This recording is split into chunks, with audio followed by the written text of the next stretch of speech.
The bankers really are the sovereign power, and the deep state is really sort of like the bankers' henchmen. There's been an historical debate over the centuries. What would you rather have, the guns or the money? And Machiavelli, of course, said you'd rather have the guns, you can take the money. But that was before central banking started. After central banking started, Jefferson said, now the banks are way more dangerous than the standing armies. Hey friends, thanks for tuning in. It's Good Friday, April 10th, and I just want to let you know that this interview with John Titus of the Best Evidence YouTube channel was recorded on Thursday, April 9th. At the end of the interview, John mentions that he's working on a new video. Well, that video was just posted a couple hours ago. It's titled, "The Federal Reserve Kicking People When They're Down," and it's on his channel. I will provide a link to that must-watch video below this one. So please head over to John's channel, subscribe, and tell him SGT Report sent you. What you're about to hear in this interview is not doom and gloom. Sadly, it's the harsh reality we face after more than 100 years under the rule of central bankers. So, before we begin this interview with John Titus, just a quick word from our sponsor. Collagen may be the closest thing we'll ever get to a real fountain of youth. In fact, many health experts now agree that consuming collagen is as crucial as it gets to renewing and revitalizing how you look and feel. Collagen is the most abundant protein in your body, and it essentially is the glue that holds you together. In fact, after age 20, people produce about 12% less collagen in their skin.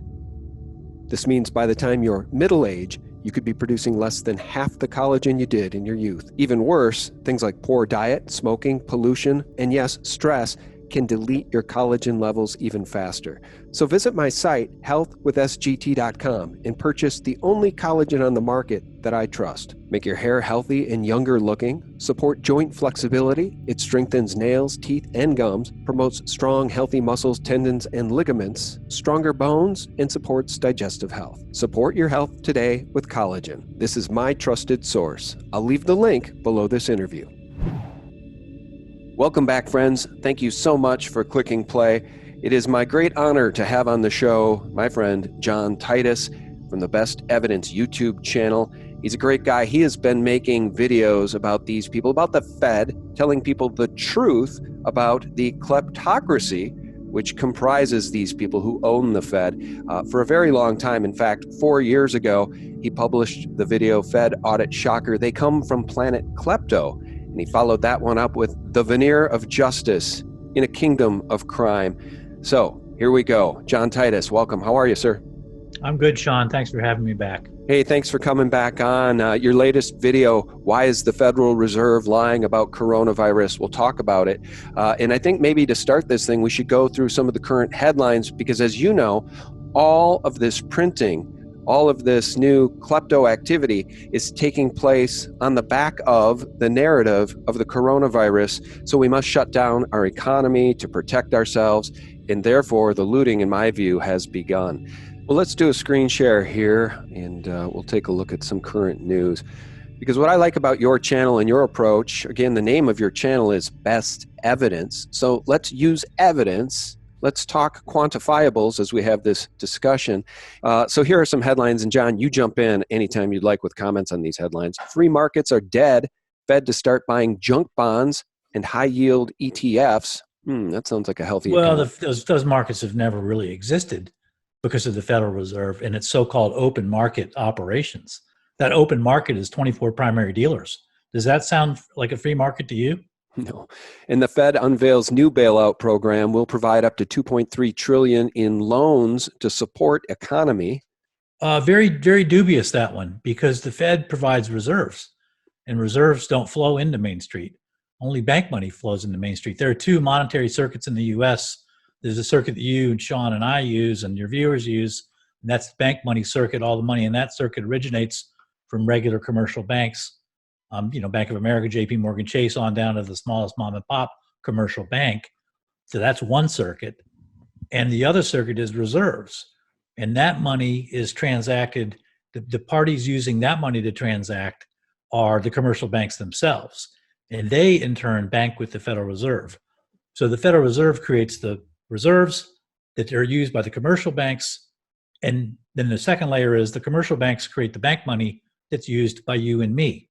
So the notion that the Federal Reserve is going to leapfrog over the commercial banks and inject money directly into Main Street, that's you already know just from that something's wrong here, because the normal way to do that is the Fed has to hook up with commercial banks, which in turn have to hook up with Main Street. That's how it's done. So something is off right away. Usually when the government needs to provide a bailout to anybody on Main Street, it comes through the Treasury. The Treasury can issue bank money. It did in 2008, January 2008 under Bush with a $600 stimulus check. So that's how that worked. The notion that the Fed is coming in with $2.3 billion to Main Street is not correct. What's really happening is the Fed is coming in and telling commercial banks, which have stopped lending to Main Street, hey, don't do that. We'll back your loans to Main Street. That's what's going on.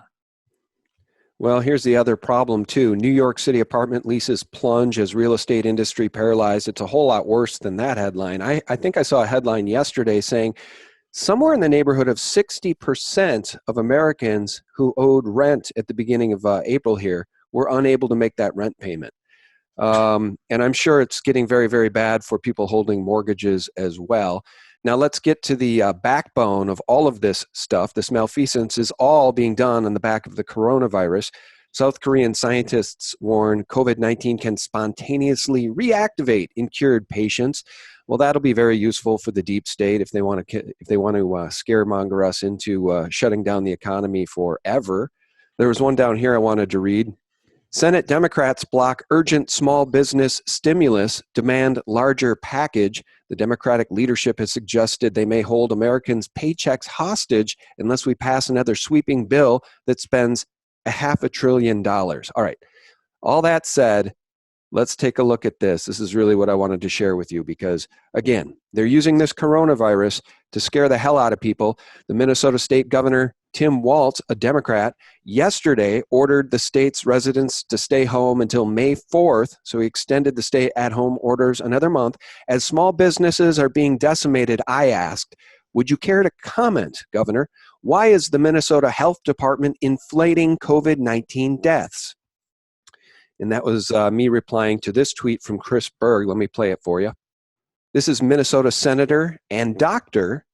Scott Jensen, who said he received a 7-page document from the Minnesota Health Department to fill out death certificates with a diagnosis of COVID-19, whether the person actually died from it or not. Listen to this. Yeah, listen to this, John.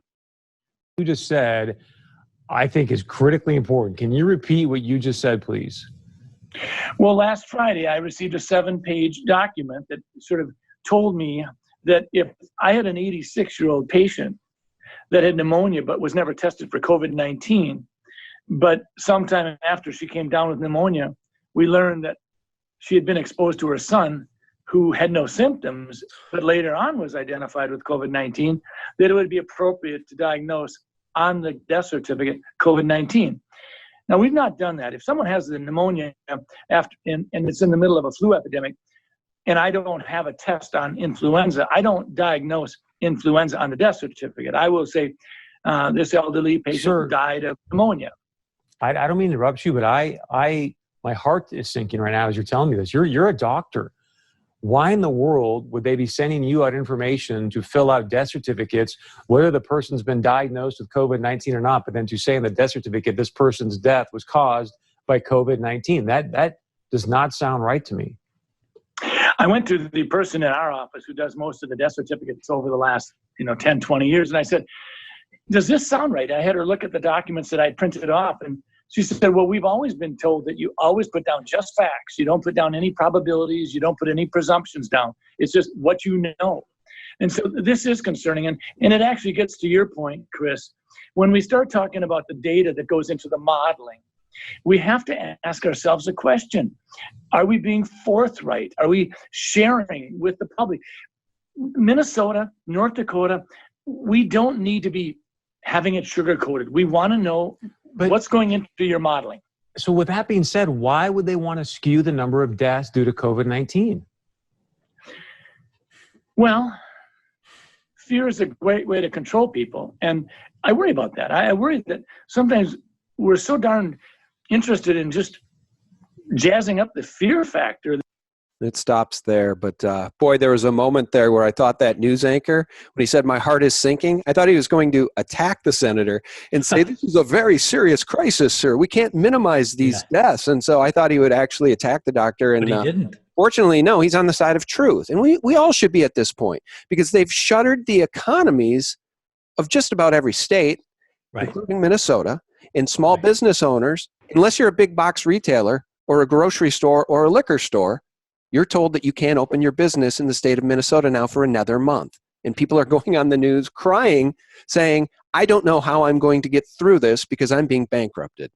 Yeah, it's amazing, these projections, that we don't know so much about this disease and what's going on, but they're able to project out into the future almost as if this is preordained. And that clip you played where the doctor is being ordered to mark things down as COVID-19 deaths, that's the first direct evidence I've seen of that. My gut has been telling me that that's going on, but that's the first time I've heard direct evidence of it. But in any event, it has been very clear from the outset that this is a top-down, corporate memo-oriented crisis. I'll give you an example. Last Friday, the unemployment report came out, and 61,000 jobs were lost in the healthcare sector. In the March report. That's an odd thing to happen during the middle of a supposed pandemic. You lose 61,000. That's 20 healthcare workers per county in the U.S. So this is top down, and that relates to the fact, I am certain, that in large part, a lot of hospitals are owned by private equity funds. So in other words, policy in the U.S., including public health policy in the U.S., is being dictated by finance. And so if you really want to know what's going on, from my point of view, follow the money. The money will tell you what's going on. But certainly that guy is right. Fear plays. Fear sells. And we've seen a lot of that being ginned up. And you never hear anybody ever questioning this Hollywood version of this virus. Like there's one virus, it's only one cause, and it means one disease. So if somebody comes in, they're 400 pounds and 80 years old, and they've got cancer and diabetes, and they had two heart transplants, and they have the virus, well, they died of the virus. Never mind the comorbidities. And nobody ever seems to question this, this model where this one virus is wreaking all this havoc. Is that really true? Have you looked at the people supposedly dying from this virus? I mean, they had a lot of pre-existing problems. So the imprint, the fingerprints of the corporate cartel are all over this pandemic. And now why they would want to shut down the economy like this, I don't really know. But I'll tell you this, when I see doctors like Fauci and Birx coming out and saying, well, if we don't shut down, do all these shutdowns, we're going to have 2 million deaths. Now, I contest that number. I think that number is ludicrous, and I would take it up any time. But for purposes of argument, I'll accept 2 million if they accept the number of deaths that result from shutting down the depression and causing the Greatest Depression. Did you know that the St. Louis Federal Reserve, which is really the data keepers, they're really the data archivists for the Fed, that they're one of the 12 regional banks, St. Louis Federal Reserve, President Bullard, they come out with a note that says you can expect 32% unemployment this quarter, the second quarter. Well, the second quarter ends June 30th. They're telling you 32% unemployment. At the peak of the Great Depression, the unemployment was 25%. And that same report says, oh, you're going to lose 47 million jobs in the second quarter. Well, I got news for you there too. The entire labor force, which is people working and also includes people looking for work, is 163 million. So you don't think there's going to be a problem when a third of the labor force vanishes, that disappears? That's going to be a huge problem. That's going to create a lot more deaths than 2 million. Yeah. I'll take the over on that any old day of the week. No, this is why I'm upset about all this, and I will continue to explore and connect the dots and talk about key data points, because the data points point to a Great Depression, and as my friend Brother John calls it, an induced collapse, an induced Great Depression. So I will continue to dispute this idea that our president, who I like, is allowing this to happen so that he can take down deep staters and conduct deep state arrests. My view on this, John, is we don't have to collapse the economy to hand out indictments against people like John Brennan, Hillary Clinton, Barack Obama, John Podesta, and anybody else who's been up to their eyeballs in crime. Well, my view on that, Sean, is a little bit different from yours. I did a video, I think you mentioned it a few years back, 2016, called A Veneer of Justice in a Kingdom of Crime. You thought they would never arrest anybody. Yes.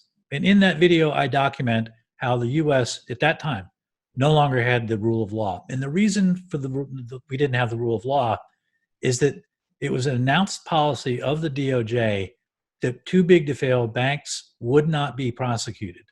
And when you give somebody criminal immunity, you have just handed over the sovereignty of your country to the person who has that immunity. Because if you have criminal immunity, you now have the ability to replicate any sovereign function you want because you can't be prosecuted for it. So you don't really need the constitutional power to print money. You can just counterfeit money and it's just as good, right? You don't need the constitutional power to raise standing armies. You can simply raise standing armies yourself, and if they ever get prosecuted for it, plead immunity. And that's why we don't have the rule of law. Let me take a step back. The rule of law in the Jeffersonian formation is we want to be a nation of laws, meaning law is the top dog, not a nation of men. So what that formulation tells you is you have two choices. You have the rule of law or you have the rule of man. You have the rule of kings, monarchs, mafiocracy, whatever. And when you have criminal immunity, you've punted on the rule of law because you can't have somebody above the law. That's part of the deal with the rule of law. It's the rule of law doesn't mean it's like a rule or a statute. Think of the rule of law as meaning the reign of law. And so if somebody is above the law, you don't have the rule of law. And what I showed in that video is we don't have the rule of law. And I have bad news for you. I would differ with you, Sean, in that when you don't have the rule of law, and that's your system, because there's been a coup d'etat already, the rule of law having been toppled, anybody elected under a system that doesn't have the rule of law, it can't be the product of the rule of law. So while Donald Trump is nominally the president, he doesn't have Article 2 powers. Why? Because the Constitution went bye-bye when you pitched the rule of law. When you jettisoned it and threw it overboard, you threw it, into the water. You got rid of it, and now you've got the rule by criminals. And that's what we have. And Trump's the product of that. That's not a commentary on Trump. That's simply a statement of you don't have the rule of law. You're not voting your way out. You can't vote it back. We in the 1700s, the way we got around the abuse of King George III, how did we get the rule of law back? We revolted. We had a revolution, and we threw him out. That's what the Declaration of Independence says. You have a duty to throw off your criminal rulers. You have the right and you have the duty. So these people are saying, well, has there been a coup d'etat or hasn't there been a coup d'etat? That's a sucker's bet because they're saying to you there hasn't been a coup d'etat yet. I'm here to tell you there has. Just watch the Veneer of Justice in the Kingdom of Crime. Rule of law went bye-bye a long time ago. We need to cope with that. And I guarantee you that what's going on now is a direct consequence of not having the rule of law. It's just criminals running amok. This is eminently predictable. Well, one of the things that I'm concerned about is other patriots in the space standing down and celebrating all of this on the back of some mysterious plan, John. And I'm not going to call anybody out in particular because I like to be friends with everybody. But with credit to a buddy of mine, Elliot, via email, he sent me a clip of one of these channels celebrating the notion that Donald Trump, under a national emergency, now has the power to disband the government, deploy the military in the United States, and seize privately held gold. And the spin on all of that was, well, that would be great if he's carrying out the plan to take down the deep state and reback the dollar with gold. So people in the space are celebrating the idea that the government can seize our privately held assets, and that's all fine and dandy as the military is deployed in the streets. These are some of the things that concern me because, as you know, if Hillary Clinton was in the White House and all of this was happening right now, we would be screaming from the rooftops that something is not right. It's just a divide and conquer strategy. But I'll say two things about that. I mean, you're celebrating the destruction of law. I mean, you're just slitting your own throat. That's a disaster. You have to have the rule of law. We don't have that. And the fact that Trump is entertaining this that's a very grave concern. And it's even more concerning that people are cheering that on. You have to oppose that. If you're a real patriot, you have to get behind the rule of law and you have to get behind the Constitution. You don't sit around waving pom-poms, watching the Constitution be burned. What kind of patriotism is that? And number two, my channel is called Best Evidence. Okay, I like to show evidence. So I keep hearing about the plan this, the plan that. Can somebody print the plan out for me so I can take a look at it? I'd like to look at it before I comment on it. But I've never seen it printed out because the plan just seems to me, sounds like a nose of wax. It's one thing one day, it's the next thing the next day. Let me see what the plan is and I'll take it up then. But don't hit me with these amorphous notions of some plan floating around out there. Whose plan is it? Let me see the document so I can look at the author and look at the author's background of this alleged plan. I'm very, very skeptical about this. Well, what I'm skeptical about is the fact that this economy is ever going to return to anything resembling normal because of what they've done. And you'll notice that now they're saying this is the new normal and things will never get back to the way they were. And we have people like, well, you mentioned Dr. Fauci. Dr. Anthony S. Fauci, director of NIAID, part of the National Institute of Health. He sits on the Leadership Council board of the Bill and Melinda Gates Foundation. And folks, that is a conflict of interest. So Gates is pushing for a vaccine, a global vaccine, and a certificate of immunity if you want to travel. And Fauci is essentially holding out for the same, a vaccine. And he's standing there every single day. And I don't know why he hasn't been fired or resigned because of this clear conflict of interest. So as we continue down this path, I want to share another clip with you. This is Egon von Grieres on with our buddy Lynette Zhang, and this will frame up the next part of our conversation. And it's so simple, and history repeats itself over and over again. And now, as I said, this last phase of this cycle has now started, and we are going to see a total destruction of paper money, and probably also a total destruction of the financial system, or at least the financial system as we know it today. It has begun, John. Yeah. So do you want to talk about the Fed and what's actually going on? The Fed's balance sheet just 3 weeks ago was $4.3 trillion. Okay, so you mentioned Fauci and his membership on the Gates Foundation. I did not know that, so thank you for informing me. But I don't pay too much attention to the powers that be and what they say. I feel like I've been head faked enough times where, and I'm not saying that's not real, but I don't spend a lot of time looking at the enemy. I spend a lot of time looking at the numbers. And so what I try to do is, like I said, follow the money.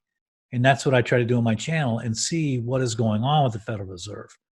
Because they publish data and you can track the data and sort of glean patterns from the data. And one of the things going on, you kept saying on the back of the virus, I would say under cover of this virus, under cover of this pandemic, of this lockdown, a lot of things are going on. And one of the things that the Federal Reserve is doing is it is adding a lot of money to its balance sheet. I mean trillions. And it's adding assets. So the way the Fed operates is it prints reserves, dollars, and it hands those dollars over to banks in exchange for assets. And those assets are on the balance sheet on the asset side, obviously, and the reserves are on the liability side. Okay? So let's say the Fed prints up $100 to Bank of America and in exchange gets an asset allegedly worth $100. That now you see the balance sheet go up by $100, both on the liability side and the asset side. The problem is that what happens if the asset isn't worth $100? What happens if it's worth $1? Who eats that loss? And the answer to that is you, the taxpayer, eat that loss. Bank of America doesn't eat the loss. The Federal Reserve doesn't eat the loss. And the Fed is private. The 12 regional Federal Reserve banks whose individual balance sheet add up to the Fed balance sheet, that's what the Fed balance sheet is by definition. It's the sum of other balance sheets. Those regional Federal Reserves are all private. So when times are good and these asset valuations are astronomical and Wall Street's paying itself bonuses, Are the assets on the balance sheet then? No, they're not. They only get on the balance sheet once Wall Street has gone through its orgy of spending. They paid themselves bonuses. Now the asset's worthless. And then it gets taken onto the balance sheet where you get to pay for the loss. That's the system. And that's what I like to look at is the data. All this other stuff, the drama about everything else, I leave it to people more capable. People like you, Sean, who are really good at spotting patterns in other data. My ken is more like following the Federal Reserve and what the banks and what they're up to. And what's going on right now under the cover of this lockdown is horrifying. It's just horrifying. Yeah, I agree. And thanks for the compliment. Back at you, by the way, because you do work that I'm not really capable of doing with the way that you approach all of these numbers so forensically. It would just take too much time. So I love your niche in the truth space is extremely important. And what we're all trying to do is get to the truth of the matter. We want truth. And I'm all about the idea that white hats are going to take down black hats. But until we see indictments of these deep state criminals, I remain dubious because our Constitution right now seems to be not only under attack, but it seems to be being dismantled by state governors. By Tim Walz, for instance, in Minnesota, ordering people to stay home as their small businesses are shuttered and people get bankrupted. So, what do you make of the idea? Because I've talked to lots of people now in the space, and almost to a man, no one can see this ending well for we the people, the dollar, and our purchasing power. Quantify that for people. How can Trump nationalize this Fed and tie a bow on it and everything ends well? Well, I just explained to you that that's not going to happen. Because when the Fed prints money, it's printing money to buy assets. It's taking those assets onto its balance sheet. And when those assets go bad, the party exposed to the risk on the Fed's balance sheet isn't the Federal Reserve. There's memos on that. I'm going to do a video on that. As soon as you and I hang up, actually, I can record the video. But when those assets go bad, and from the beginning, the party that's exposed to the risk of bad assets on the Fed balance sheet is the taxpayer. That's the point of the Federal Reserve. That's the shuck and jive. When times are good, the Fed and their cronies and the private banks are all making money hand over fist. And when times go bad, that's the time you bring the sucker in, the fall guy. That's us. Okay, we're the ones. So this notion that Trump is going to bankrupt the Fed is laughable. That's not going to happen. But point me. Where's the evidence of that? Because I'm going to show you the evidence on my side.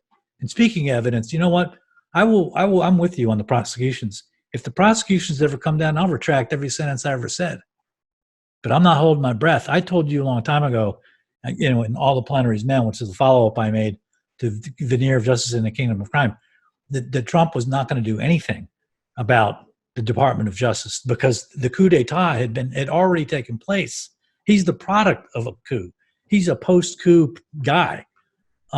He's not really a president. He's really a CEO in charge of managing a receivership for a bankrupt asset on the Fed's balance sheet. That's really what his role is, to be frank and to be blunt about it. But the notion that this guy is going to bankrupt the Fed, you have to be kidding me. What balance sheet are you documents are you looking at? I'll listen to you all day long, but you gotta come up with the goods. I do. Watch my channel. I got the goods. I got the documents, and I go through them. I don't see that for people saying, "Oh, he's going to bankrupt the Fed." You're getting laughed at if you actually believe that. That's a ludicrous theory. You used a really important word, and it's a word I thought of and have been thinking about for the past week: receivership. This feels like, and this is as much of a stretch as trusting any plan, but this is sort of where my brain went. It sort of feels like we are in receivership to a group of satanic international bankers who have called in the IOUs and are now shutting everything down because they think they own everything anyway. They want to own the planet. These Illuminati families that own the central banking printing presses, they think they own us all anyway, and we're just collateral against the debt. Now they're calling in the debt. So this is why I'm concerned as patriots stand down and celebrate all of this as some magical thing that's going to end well. I just don't see it ending well, and I pray to God I'm wrong. And I think that's where you and I are on the same page. I fear we're in receivership, and the debts that they printed out of thin air and have ensnared us with decade after decade are being called in. Because how many people are going to lose their homes? How many mortgages are going to be defaulted on? How many foreclosures are we going to see? How many people that pay rent are going to get kicked out of their apartments? Or how many of the apartment owners that are owed rent are going to get foreclosed on because their renters can't pay? I mean, where does this end if criminal governors like Tim Walz continue to extend this damn thing 30 days, 30 days, 30 days? Now Tim Walz is saying the peak of coronavirus in Minnesota will be July. So what is he going to do? We're going to see another extension till June 4th and then July 4th and then August 4th? Do you know how many people are going to lose everything if this continues? Not only that, but riddle me this, Sean. Back in the 2008, 2010, 2011 period, when all those illegal foreclosures are going on, and that's what was happening, banks were ginning up evidence. They were manufacturing false evidence for purposes of foreclosing on people. That's totally illegal. I mean, you're stealing people's houses in broad daylight. You're perpetrating a fraud on the court. You're manufacturing evidence that didn't exist for purposes of waiving it in front of a judge so you can steal someone's house. Let me ask you this. How many people went to jail from that back in the day? How many people ever went to jail for the illegal foreclosures? 0. You don't think that's going to happen again? It's going to happen in a massive wave. A massive wave. It's only limited by how long the lockdown goes on. That's it. I mean, who can pay their, how long can people pay their mortgages without any income at all? Well, you mentioned something very important, right? Those foreclosures. The 2008, 2009 scam that led to TARP, and this is far worse now. This is TARP on steroids. But when all those foreclosures were going down, I got a name for you. Steve Mnuchin, IndyMac Bank. He became a billionaire because of the foreclosures. Yeah, that's exactly right. And that tells you that the mafiocracy is in charge right there. And what bank is Steve Mnuchin from? Goldman Sachs. Now, Goldman Sachs, they were passing around memos bragging to each other about ripping their own clients' face off. That's what their memos talked about. We ripped our clients' faces off. Isn't that nice? So if they're ripping their clients' faces off, what do you think they're going to do to you, the taxpayer? Do you think you matter to them at all? That's laughable. They spit on you, and they're going to do a lot worse when they steal your house. So, what's coming? You mentioned, this is TARP on steroids. I would say what's going on now is TARP meets 9/11. That's what that looks like to me. So it's a demolition, and it's a demolition during which a massive looting is taking place. That's the reality. Yeah, that's what I've been calling it. I've been calling it a looting. Well, as we wrap this up, John, let's talk about something about which we probably both agree, and that's the fact that the deep state has been trying to sabotage and topple this president since day one. And I do think that regardless of what's happening right now, truth is being spoken by Attorney General William Barr. Listen to this. To be frustrated, because I think what happened to him was one of the greatest travesties in American history. Without any basis, they started this investigation of his campaign, and even more concerning, actually, is what happened after the campaign, the whole pattern of events while he was president. To sabotage the presidency, and I think that, or at least had the effect of sabotaging the presidency. I'll pause it there, and the reason I wanted to share that, my friend, is that sabotage is a great word. And I've been saying that President Trump is being held over a barrel by this whole thing. And they wanted to demolish the economy like World Trade Center 7 on 9/11. This is a controlled demolition of the economy. And the deep state, the bankers, have the president over a barrel. That's the best spin I can put on it. Well, Sean, I would be very careful of President Trump for the reason that the bankers really are the sovereign power, and the deep state is really sort of like the bankers' henchmen. There's been an historical debate over the centuries. What would you rather have, the guns or the money? And Machiavelli, of course, said you'd rather have the guns, you can take the money. But that was before central banking started. After central banking started, Jefferson said, now, the banks are way more dangerous than the standing armies. Well, Rothschild himself said, I care not who makes a nation's laws as long as I control the money supply. Ding. And so when you look at Trump, the reason I say be careful of Trump is I always wondered why he didn't fire Mueller. There was no reason I could see. If I'm in his White House and I'm his legal advisor, I'm telling him fire Mueller. All the reasons that Nixon couldn't fire Archibald Cox back in the day, they don't apply here.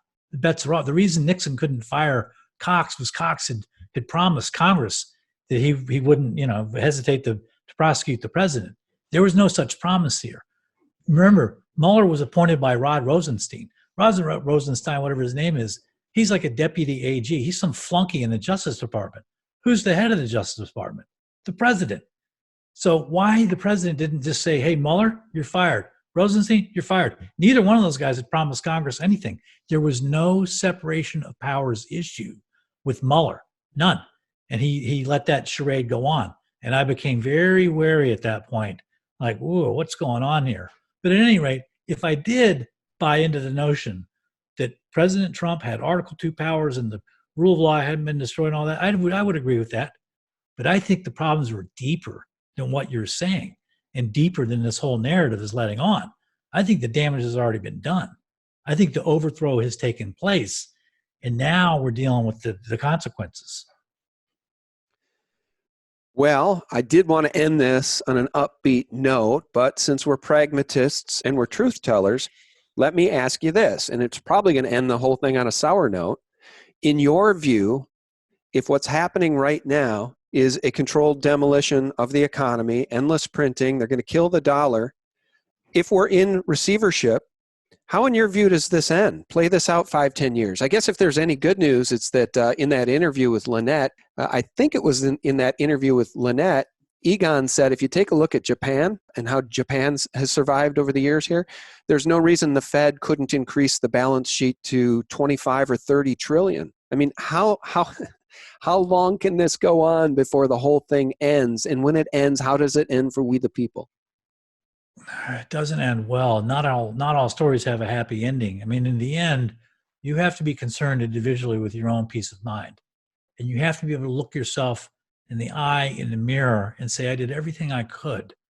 I go back to what Jim Valvano said as coach of the NC State Wolfpack back in the day. I'm a big Wolfpack fan. And he had cancer, and he gave a speech. He said, they cannot take my mind. They cannot take my heart. They cannot take my soul. And that's the bottom line truth, is you can only control what's inside of you.